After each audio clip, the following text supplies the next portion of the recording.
tenhamos cuidado. Você sabia que no final dos tempos a Bíblia menciona que uma imagem vai falar?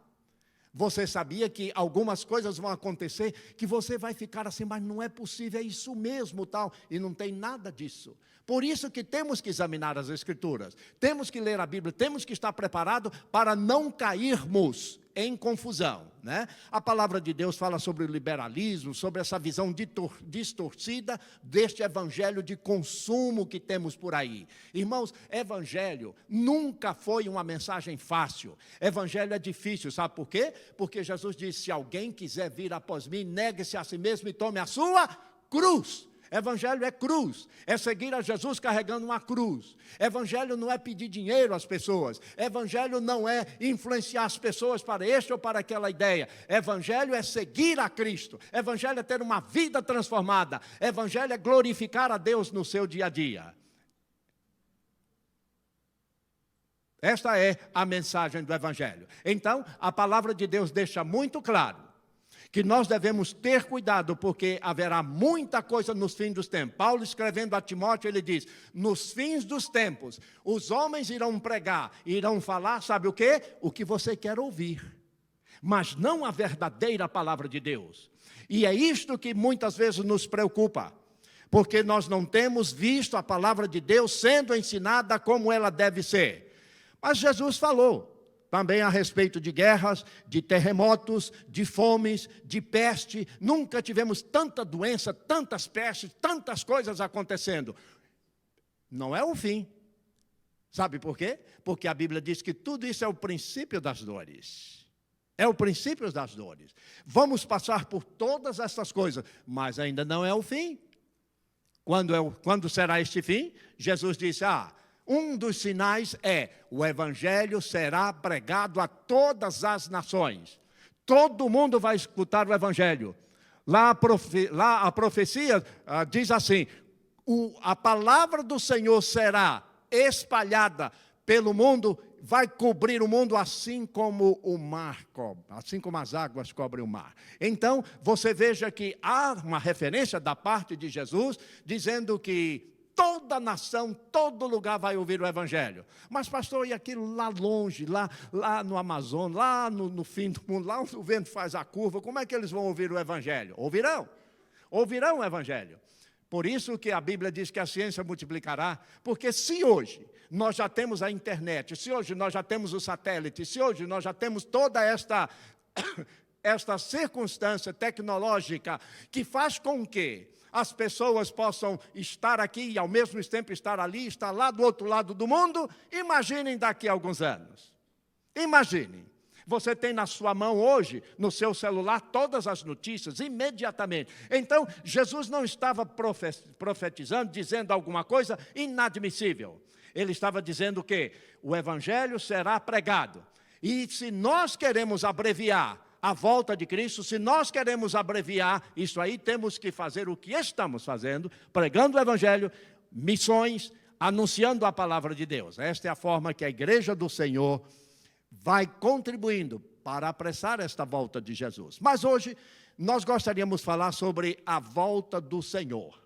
Está lá em 2 Pedro, abra aí em 2 Pedro, no capítulo 3, versículo de 1 a 13. 2 Pedro, capítulo 3, de 1 a 13. Vamos então examinar esse texto da palavra de Deus. Vamos lá? Amados, esta é agora a segunda carta que escrevo a vocês. Em ambas, quero despertar com estas lembranças a sua mente sincera, para que vocês se recordem das palavras proferidas no passado pelos santos profetas e do mandamento do nosso Senhor e Salvador que os apóstolos ensinaram a vocês. Antes de tudo, saibam que nos últimos dias surgirão escarnecedores, zombando e seguindo suas próprias paixões. Eles dirão, e presta atenção, o que houve com a promessa da sua vinda? Desde que os antepassados morreram, tudo continua como desde o princípio da criação. Mas eles deliberadamente se esquecem de que há muito tempo, pela palavra de Deus, existem céus e terra, esta formada da água e pela água. e pela água o mundo daquele tempo foi submerso e destruído. Pela mesma palavra, presta atenção, os céus e a terra que agora existem estão reservados para o fogo, guardados para o dia do juízo e para a destruição dos ímpios. Não se esqueçam disso, amados. Para o Senhor, um dia é como 1000 anos, e 1000 anos como um dia. O Senhor não demora em cumprir a sua promessa, como julgam alguns. Ao contrário, Ele é paciente com vocês, não querendo que ninguém pereça, mas que todos cheguem ao arrependimento. O dia do Senhor, porém, virá como ladrão, os céus desaparecerão com um grande estrondo, os elementos serão desfeitos pelo calor, e a terra e tudo que nela há será desnudado.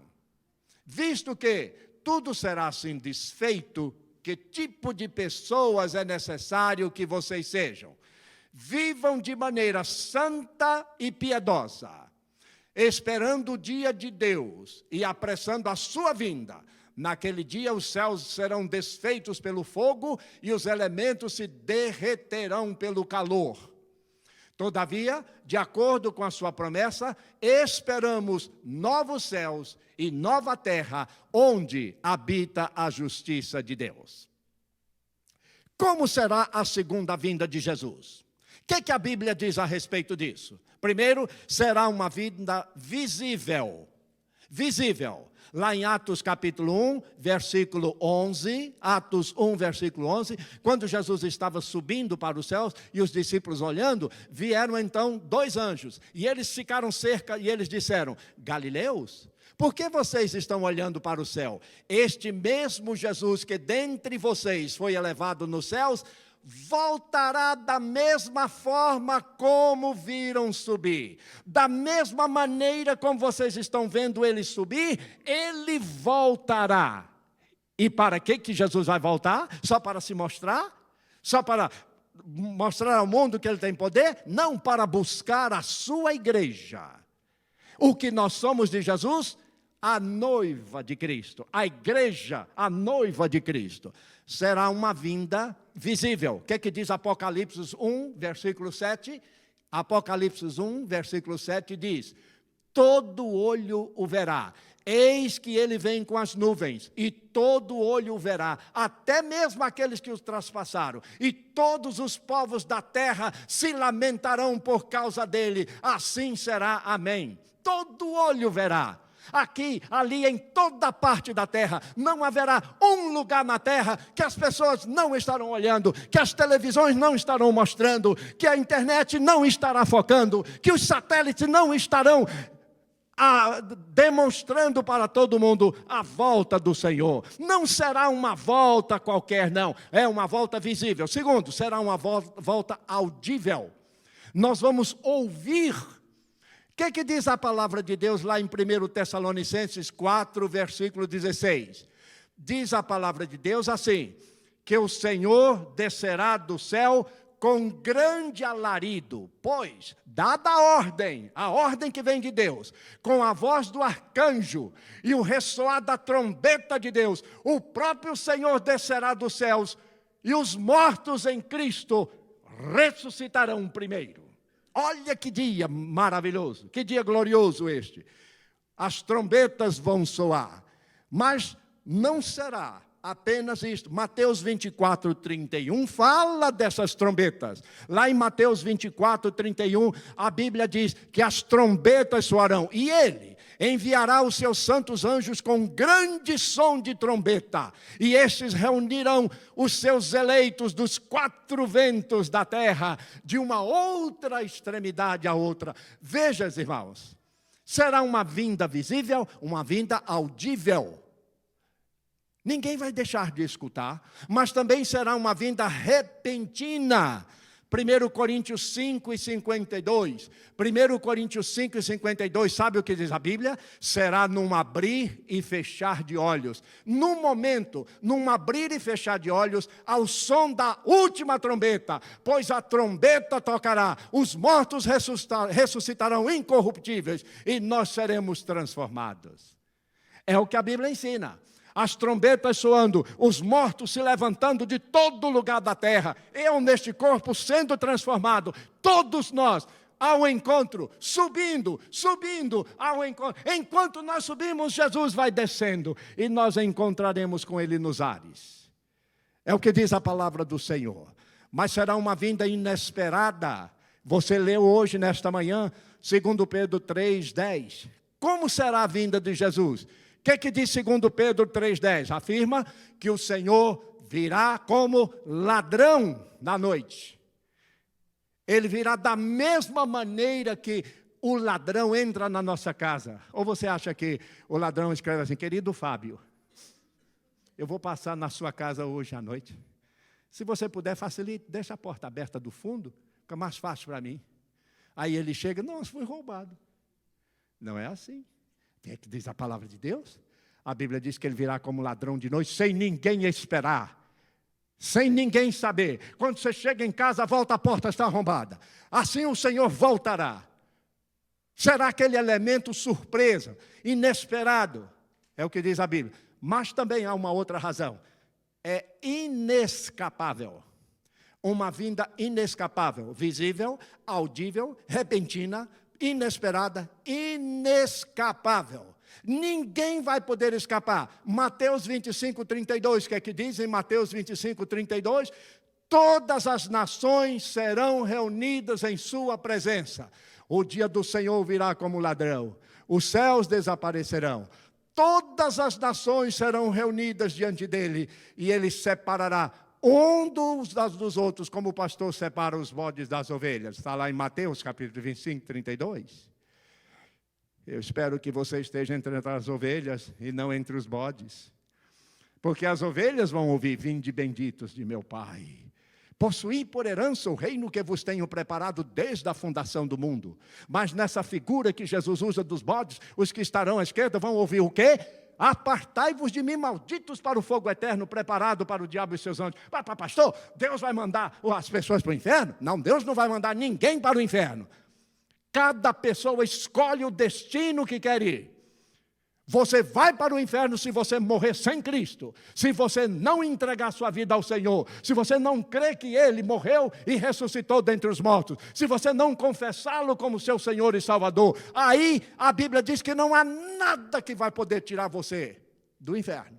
Não adianta oração, não adianta o pastor vai estar aqui orando, pode passar o resto da vida dele orando, você vai estar lá distanciado do Senhor.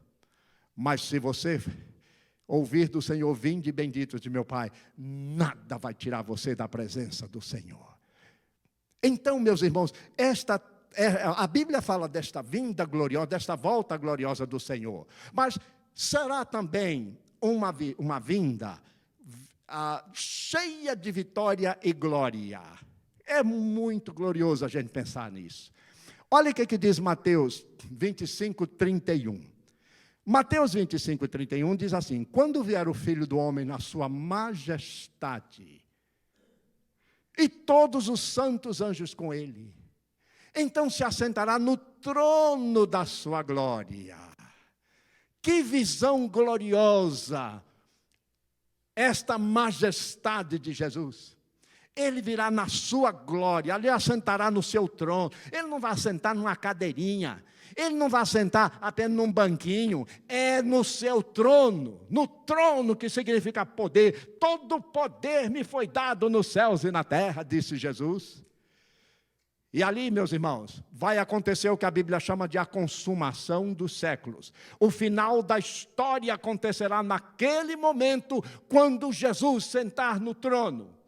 Aí a história vai ter o seu último capítulo. Os falsos profetas, os falsos líderes, as falsas religiões, as falsas igrejas, os falsos presidentes, os mandões na terra, a imprensa, TV, todos estarão diante dele. Ninguém vai poder dizer, olha, eu tenho um compromisso agora. Todos estaremos diante do Senhor. Mas, pastor, vai ser muita gente. Ah, vai. Vai ter espaço para todo mundo? Eu te garanto que vai.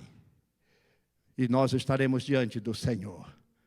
O crente vai ser julgado? Não.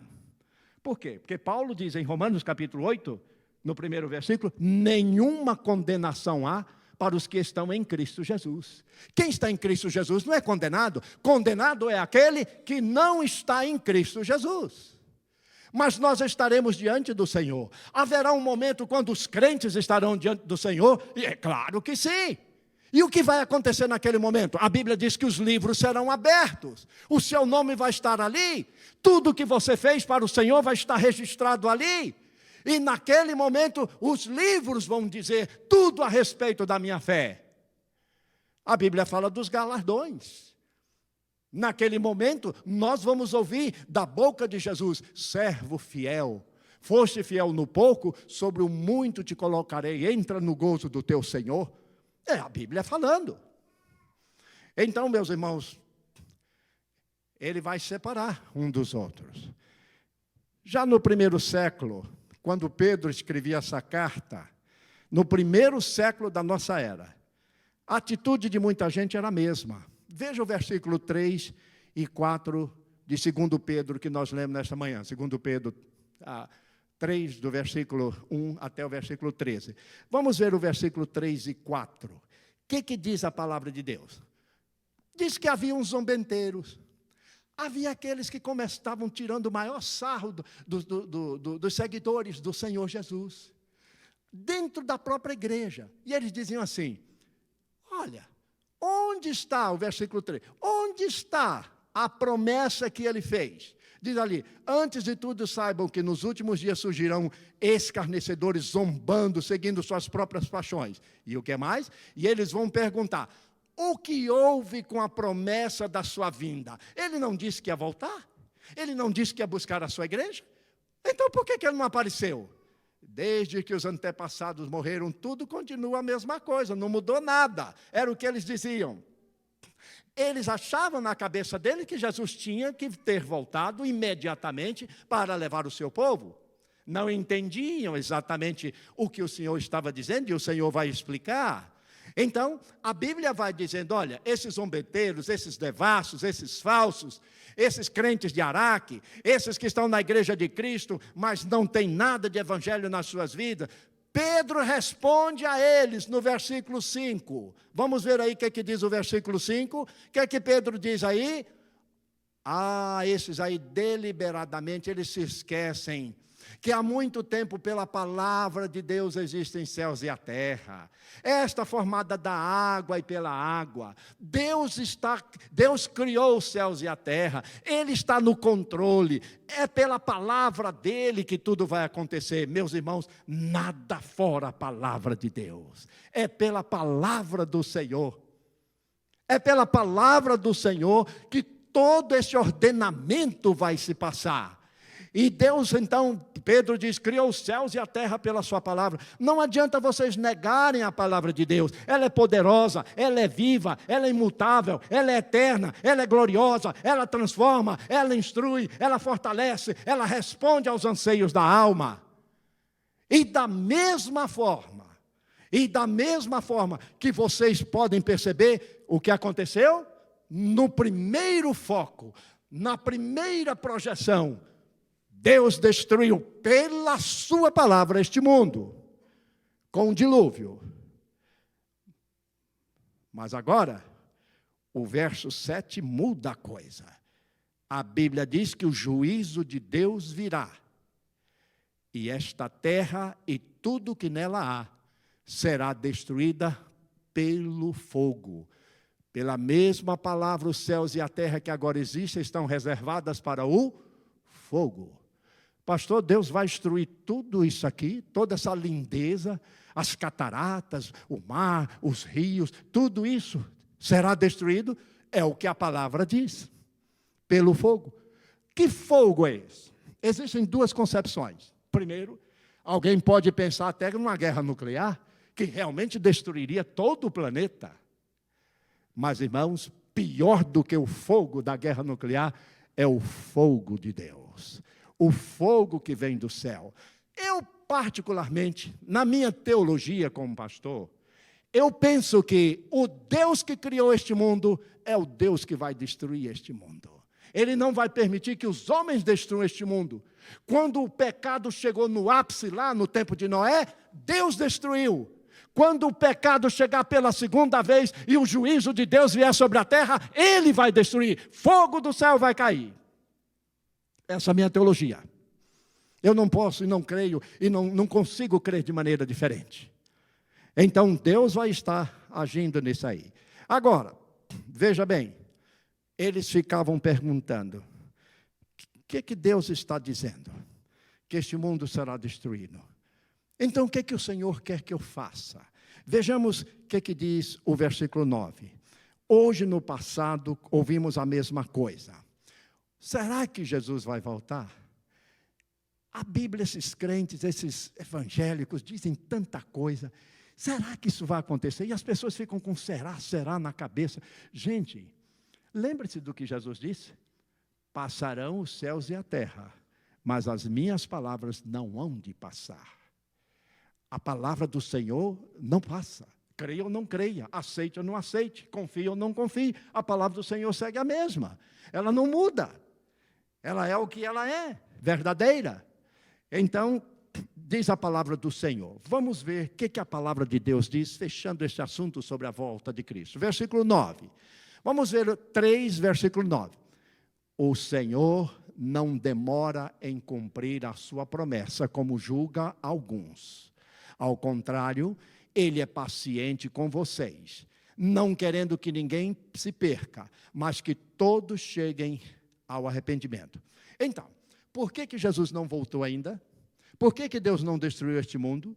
Por que Ele não apareceu ainda nas nuvens? Por que as trombetas não tocaram? Aí está a resposta. Primeiro, o Senhor não retarda a promessa dEle. Ele disse que Ele vai voltar, Ele vai cumprir. Lá em João capítulo 14, o que foi que Jesus disse aos discípulos? Não se turbe o vosso coração. Credes em Deus, crede também em mim. Na casa de meu Pai há muitas moradas. Se não fosse, se não existisse, se não tivesse nada, eu teria dito, mas eu vou preparar-vos o quê? Lugar. E se eu for e vos preparar lugar, virei outra vez e vos levarei para mim mesmo, para que onde eu estiver, estejais vós também. Aí está a palavra do próprio Senhor Jesus, da boca de Jesus confirmando. O Senhor não demora, o Senhor não retarda a sua promessa, o Senhor não esqueceu daquilo que Ele falou. A Bíblia não vai dizer uma coisa para não se cumprir. Este versículo é importante, e guarde no seu coração. Mas vamos ver o que diz o versículo 10. O versículo 10 fala de uma maneira, o dia do Senhor virá como ladrão. Os céus desaparecerão com grande estrondo, os elementos serão desfeitos pelo calor, e a terra e tudo que nela há, tudo será destruído. Não somos o profeta da destruição, apenas compartilhamos a palavra de Deus. Como isso vai acontecer? Eu tenho a minha visão pessoal, teológica, bíblica, de que tudo está dentro do programa de Deus. Mas alguma coisa que Pedro fala de uma maneira muito especial para nós como igreja, para nós como crentes. Versículo 11. Vejamos o que ele diz no versículo 11. Visto que tudo assim será desfeito, visto que tudo isso vai acabar, visto que agora eu informei a você e você está sabendo, que tipo de pessoa é necessário que vocês sejam? Primeiro, vivam uma vida santa e piedosa. O apóstolo está dizendo a mim e a você, viva uma vida santa, uma vida piedosa. Viver uma vida santa e piedosa significa viver na presença do Senhor, buscar a vontade de Deus, crescer na sua vida espiritual. Tem muito crente que a vida espiritual dele é raquítica, ele não crê, ele não cresce. A vida espiritual você não vê fruto nenhum. Está na igreja, mas não tem alegria de servir ao Senhor. Então, Pedro está dizendo, viva uma vida piedosa, viva uma vida de maneira que agrade ao Senhor. Não é ajudando só as pessoas, isso a gente faz com alegria. Irmãos, quando chega alguém na nossa igreja e nós nos movimentamos para ajudar uma pessoa, eu não estou marcando ponto lá no céu com isso, não. Deus não está anotando lá na cadernetinha dele, lá, Jefferson deu um cobertor ali para fulano de tal. Não. Deus não faz isso, não. Sabe o que é isso? É o prazer que a gente tem de servir, de abençoar as pessoas. Quando eu vim para este país, muitos anos atrás, 32 anos atrás, eu fui profundamente abençoado por muitas pessoas. Muitas pessoas me abençoaram. Deus usou aquelas vidas para me abençoar a minha família. Então, ninguém que me abençoou vai chegar diante de Deus, esquece não. 32 anos atrás lá eu ajudei o pastor Ebenezer. Não, é a alegria nossa de fazer boas obras. Mas ninguém é salvo pelas coisas boas que possa fazer, porque é Deus que usa a sua vida para abençoar outras vidas. Nós somos salvos pela graça de Cristo Jesus. Então, meus irmãos, esse versículo 10 diz, viva essa vida. Mas veja o versículo 11. Veja o versículo 11. O que diz o versículo 11? Visto que tudo será desfeito, que tipo de pessoa é necessário que vocês sejam? Viva de maneira santa e piedosa. Olha, meus irmãos, deixe de ser um crente chato. Tem muito crente chato por aí. Deixe de ser ranzinza. Deixe de ser aquele crente que se incomoda com tudo. Tá? Viva uma vida feliz no Senhor. Alegre-se no Senhor. Se você tem problema, louvado a Deus pelos seus problemas, porque Deus vai lhe dar força para você vencer os problemas. Não fique aí reclamando. Você vai encontrar com a pessoa, como é que vai você? Aí conta para mim. Aí começa aquele rosário de reclamações, você fica ouvindo, pensando, meu Pai do céu, não mudou nada essa criatura. Desde a última vez que eu encontrei ele, a mesma coisa. E repete a mesma história. Sabe o que é que significa? Que eu não confio no Senhor, que eu não peço a misericórdia de Deus, que eu não estou ligado ao coração de Deus. Por isso que eu estou passando por toda essa aflição. Quantas vezes nós deixamos de viver esta vida que agrada ao Senhor e colhemos frutos amargos. Frutos amargos. Então, o versículo 12. Como podemos apressar? Esperando o dia de Deus e apressando a sua vinda. Naquele dia, os céus serão desfeitos pelo fogo, os elementos vão se derreter, tudo isso vai acabar. Somente a nossa vida, o nosso coração, a nossa vida espiritual, nosso compromisso com Deus, isso não vai acabar. Meus irmãos, Pedro está falando da volta do Senhor. Como podemos apressar? Ontem tivemos uma coisa tão simples aqui, para levantar fundos para missões. Eu não posso estar lá no norte do Pará, nem Amazonas. Eu não posso estar lá na África. Eu não posso ir, mas através das minhas orações, da minha contribuição, eu chego até lá para abençoar as pessoas. O pastor Kleber me mandou uma foto. A barca que a igreja comprou, mandou para eles lá, que fica para lá e para cá, cheia de gente necessitada. Eu não poderia ajudar essas pessoas, mas elas vão pelo Rio Trombeta, entram pelo Rio Negro, vão até o Rio Amazonas, vão levando essas pessoas para quê? Para serem ajudadas, abençoadas. Irmão, olha que coisa linda! Quando fizeste a um dos meus pequeninos, a mim o fizeste, diz o Senhor. É esta ideia de missões que a igreja tem, que a igreja do Senhor precisa, para apressar a volta de Jesus. E a palavra de Deus no versículo 13, ela diz, todavia, de acordo com a sua promessa, nós esperamos um novo céu, uma nova terra, onde habita a justiça de Deus. Não é neste mundo que está a justiça de Deus. Não é neste mundo que nós vamos usufruir. Jesus disse, vós não sois do mundo como eu não sou do mundo. Não é neste mundo que nós vamos usufruir nada. Quantas famílias têm conversado com tantos e dizem, pastor, a gente ajuda lá no Brasil, a gente manda dinheiro, a gente faz tudo, mas que povo ingrato aquele. Já ouviu isso? É assim? Aí você chega para alguém e procura estender a sua mão. Depois, lá diante, aquela pessoa se demonstra uma ingratidão, às vezes dá até tombo em você. É coisa deste mundo. Nós não devemos, e sequer pensar, quando você abençoa alguém, esperando receber nada. Não espere, não. Não espere, nem thank you. Tem gente que diz assim, não vou ajudar ele mais não. Por quê, meu irmão? Porque não me mandou um thank you card. Oxê. Você vai deixar de abençoar vidas por causa de um cartão? Se você for ali naquela loja lá que tudo é mais barato, tudo é $1, como é que é? O Dollar Tree. Você compra cartão por 50 centavos lá. A pessoa vai lá, então a gratidão dele para você vale 50 centavos? Oh, meus irmãos, não é esse o espírito que a Bíblia nos ensina. Não é isso. Jesus abençoava as pessoas, Jesus curava as pessoas, Jesus estendia a sua mão das pessoas. Sabe o que ele dizia? Não diga nada a ninguém. Jesus fazia tudo assim, de maneira tão linda. Não tinha que trocar trombeta, não tinha que ficar falando aos outros o que eu não tenho que estar anunciando o que eu faço, porque Deus é aquele que me recompensa. Deus é aquele que me abençoa. Muitas vezes até dentro do nosso lar, dos nossos filhos, a gente faz tudo pelos filhos, mais tarde o que é que recebe deles? Ingratidão. E a gente fica com o coração dilacerado e chorando, por quê? Porque esses filhos não reconhecem o que os seus pais têm feito por eles através da vida.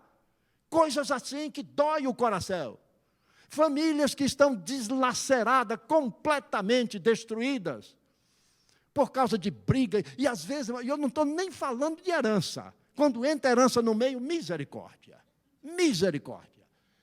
E aí você vai pesquisar, vai falar com a pessoa, uma herançazinha desse tamanhinho, mas a briga, olha, haja tamanho.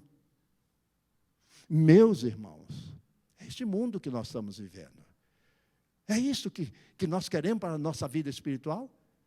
É isso que você quer para tirar a sua paz? Não permita que nada tire a sua paz. Não permita. Quando os problemas vierem, quando as dificuldades, quando as provações vierem, louve ao Senhor, dizendo, Senhor, eu te dou graças, porque em tudo eu sou mais do que vencedor por meio daquele que me amou. Oh, meus irmãos, que o Senhor nos prepare para a sua volta, e que o irmão se prepare para a volta de Jesus, porque ele vai voltar. Quando? Não sei, mas ele vai voltar. E a minha obrigação como pastor é abrir a palavra de Deus e mostrar a você biblicamente o que o Senhor diz, as advertências, os sinais, tudo o que Ele diz na sua palavra, para que ninguém fique desavisado. Ninguém. Vamos orar.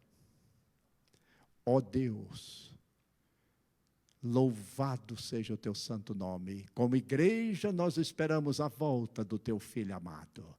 E ele virá com grande glória e poder, rodeado dos seus santos anjos para nos levar. Queremos estar prontos para subir com o Senhor naquele dia. Sim, Senhor. Que nosso coração esteja preparado, que possamos ouvir a palavra do profeta, Senhor. Prepara-te, ó Israel, para encontrar com teu Deus. Senhor, queremos estar preparados. Ó Deus, fale ao meu coração, que eu seja um crente, um servo teu, estando pronto para receber o meu Jesus. Amanhã, depois, hoje, qualquer momento. Eu quero subir com Ele e estar com Ele para sempre. Em nome do Senhor eu oro. Amém, amém e amém. Olá, eu sou o pastor Abraão e nós agradecemos você por ter acompanhado essa mensagem conosco. Espero que você tenha sido edificado e até a próxima. Muito obrigado.